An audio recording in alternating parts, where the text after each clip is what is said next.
December মাসকে Christmas মাস বলা হয় কেন? প্রিয় ভাই ও বোনেরা, ডিসেম্বর মাস এলেই মানুষ যেন একটু অন্যরকম আনন্দে জেগে ওঠে।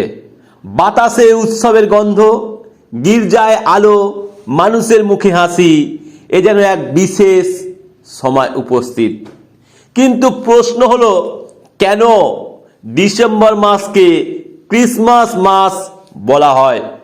আজ আমরা বাইবেল, ইতিহাস এবং বাস্তব জীবনের উদাহরণ দিয়ে তার উত্তর জানার চেষ্টা করব। প্রথমত, যিশুর জন্ম মানব জাতির জন্য সর্বোচ্চ উপহার। বাইবেল বলে লুক 2:11 আজ দাউদের নগরে তোমাদের জন্য এক উদ্ধারকর্তা জন্মিয়াছেন। 25শে ডিসেম্বর যিশুর জন্ম উৎসব উদযাপিত হয়।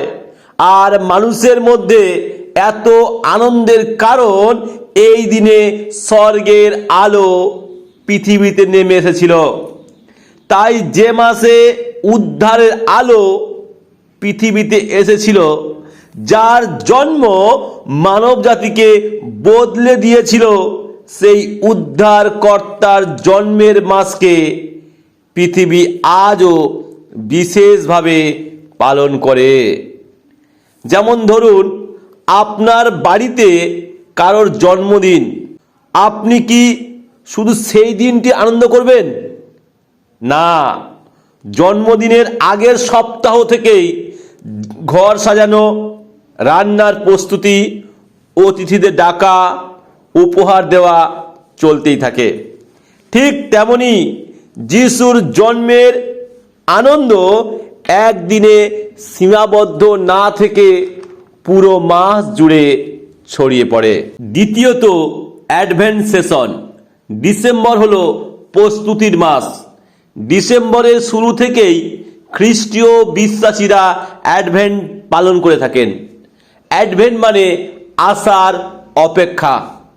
তাই প্রার্থনা, পবিত্রতা, উপবাস, কৃতজ্ঞতা, আত্মসমীক্ষা, অন্যদের সাহায্য, এই সবের মাধ্যমে যিশুর আগমনের জন্য আত্মাকে প্রস্তুত করা।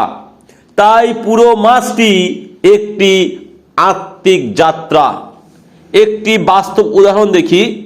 যেমন পরীক্ষার আগে ছাত্রেরা পুরো মাস প্রস্তুতি নেয়, একদিনে পরীক্ষা হয়, কিন্তু প্রস্তুতি অনেক দিন ধরেই। ক্রিসমাসও ঠিক তেমনই, দিন এক, কিন্তু প্রস্তুতি পুরো মাস জুড়ে। তৃতীয়ত, গির্জার উৎসব মুখর পরিবেশ পুরো মাস জুড়ে। ডিসেম্বর মাস শুরু হলেই গির্জাগুলো সাজানো হয়, তারা ও আলো টাঙানো হয়, ক্রিসমাস ট্রি স্থাপন করা হয়, carol service, nativity drama, candlestick worship, এসব শুধু 25শে ডিসেম্বর নয়, পুরো মাস জুড়ে চলে। এগুলো ডিসেম্বরকে বিশেষ করে তোলে। যেমন বিয়ের দিন এক, কিন্তু ঘর সাজানো, কেনাকাটা, কার্ড ছাপানো, এসব কিছু অনেক দিন ধরে হয়, কারণ দিনটি খুবই গুরুত্বপূর্ণ।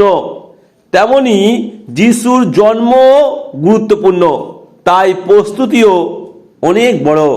চতুর্থত, আনন্দ, প্রেম ও দানশীলতার মাস। ক্রিসমাস কেবল একটি উৎসব নয়, এটি ভালোবাসা ও দানের বার্তা। বাইবেল বলে প্রেরিত 20:35 দিতে শেখা ধনবান হওয়ার চেয়ে আশীর্বাদপূর্ণ। ডিসেম্বর মাসই মানুষ দরিদ্রদের জন্য পোশাক বিতরণ, অসহায়দের জন্য সাহায্য করে, উপহার দেয়, একে অপরের সঙ্গে আনন্দ ভাগ করে নেয়। এগুলোর মাধ্যমে মানুষ যেন যিশুর ভালোবাসা ছড়িয়ে দেয়। যেমন যখন কোনো শিশুর জন্ম হয়, তখন শুধু বাবা মা নয়, পুরো পরিবার আনন্দ করে। ফোনে খবর দেয়, মিষ্টি বিলায়, খুশি ছড়ায়। আর ঠিক তদ্রূপ যখন ঈশ্বরের পুত্র জন্মালেন তখন সারা পৃথিবী আনন্দিত হওয়া খুবই স্বাভাবিক। পঞ্চমত, যিশুর জন্ম কাহিনী পুনরায় স্মরণ করার সময় ডিসেম্বর মাসে আমরা আবার শুনি মরিয়মের আনুগত্য, যোসেফের ধার্মিকতা, রাখালদের বিশ্বাস, স্বর্গদূতদের ঘোষণা এবং ঈশ্বরের প্রতিশ্রুতি পূর্ণ হওয়ার গল্প। এই কাহিনী আমাদের মনে করিয়ে দেয় ঈশ্বর তার সময়ে তার প্রতিশ্রুতি পূরণ করেন। ষষ্ঠত, ডিসেম্বর মাসকে ক্রিসমাস মাস বলার আসল কারণ। সারসংক্ষেপে ডিসেম্বর মাসকে ক্রিসমাস মাস বলা হয় কারণ 1. যিশুর জন্ম ডিসেম্বর মাসে উদযাপিত হয়। 2. অ্যাডভেন্ট এর প্রস্তুতি পুরো মাস জুড়ে হয়। 3. গির্জা, সাজসজ্জা ও প্রার্থনা পুরো মাস জুড়ে হয়। 4. ভালোবাসা ও দানশীলতার চর্চা পুরো মাস জুড়ে পালিত হয়। 5. শান্তি ও আশার বার্তা প্রচার করা হয় পুরো মাস জুড়ে। অর্থাৎ পুরো ডিসেম্বর যিশুর আলো ও আনন্দের বার্তায় ভরে থাকে। তাই পৃথিবী একে ক্রিসমাস মাস বলে মনে করে। তাই বন্ধুরা, এই ডিসেম্বর মাস শুধু খুশি করার জন্য বা পিকনিক করার জন্য নয়, এটি আমাদের হৃদয়ে যিশুকে নতুনভাবে আমন্ত্রণ জানানোর মাস। এটি হৃদয় পরিবর্তনের মাস, যিশুকে গ্রহণ করার মাস।